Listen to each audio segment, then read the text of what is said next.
नमस्कार दोस्तों, आपका हार्दिक स्वागत है।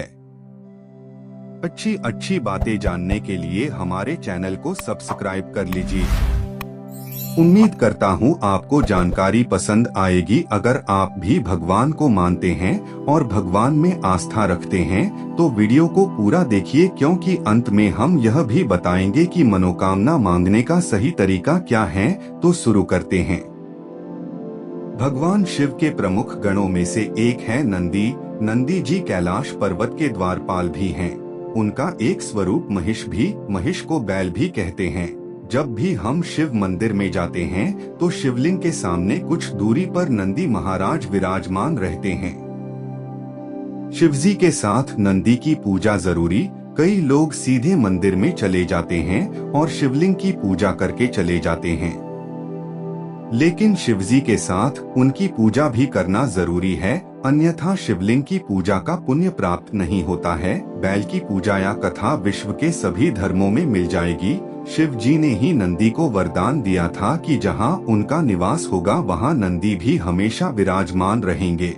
इसलिए हर शिव मंदिर शंकर परिवार के साथ साथ नंदी भी विराजमान होते हैं।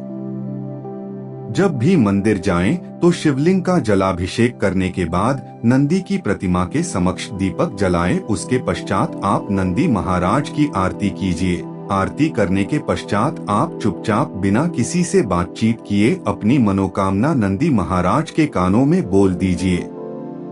मनोकामना बोलने के बाद बोलें कि नंदी महाराज हमारी मनोकामना पूरी करो। क्यों बोलते हैं नंदी जी के कान में मनोकामना, इसके पीछे क्या कारण है? शिव मंदिर में लोग शिवलिंग के दर्शन और पूजा करने के बाद वहां शिवजी के सामने विराजित भगवान नंदी की मूर्ति के दर्शन कर उनकी पूजा करते हैं और अंत में उनके कान में अपनी मनोकामना बोलते हैं। कहते हैं कि शिवजी अधिकतर समय तपस्या में लीन रहते हैं, उनकी तपस्या में विघ्न न पड़े, इसीलिए नंदी जी हमेशा उनकी सेवा में तैनात रहते हैं।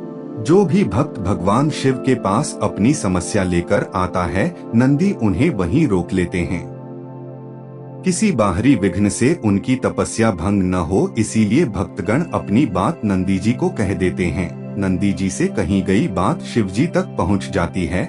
इसीलिए मंदिरों में नंदी जी के कान अपनी मनोकामना कहे जाने का प्रचलन है। कहते हैं कि स्वयं भगवान शिव जी ने नंदी को यह वरदान दिया था कि जो तुम्हारे कान में आकर अपनी मनोकामना कहेगा उस व्यक्ति की सभी इच्छाएं जरूर पूरी होंगी।